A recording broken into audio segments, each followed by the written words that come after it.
তবে ইচ্ছাকৃত যদি আপনি রোজা ভাঙেন, এটা বড্ড ভয়ঙ্কর।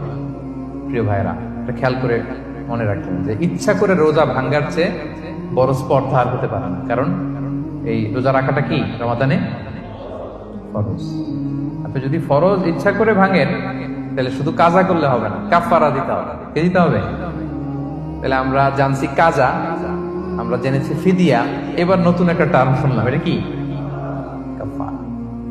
ইচ্ছা করে রোজা ভাঙলে কাফারা দিতে হবে। এন্ড হোয়াট ইজ কাফারা? কাফারা হচ্ছে টানা 2 মাস রোজা রাখা একটার জন্য। পারবেন? রমজানেরটা রাখতে তো খবর হয়ে যায়, কি বলেন?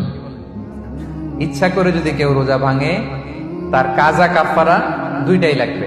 কাজা মানে কি? একটা রোজার জন্য একটা রাখা, আর কাফারা 2 মাস 60টা রোজা রাখা।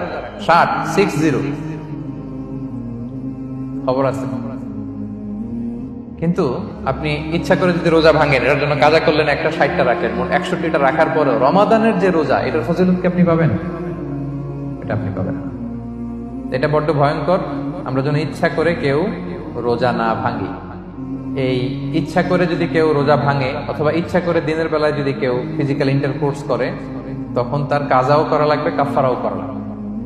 এই ভুল যেন আমরা কখনো না করি, মনে থাকবে।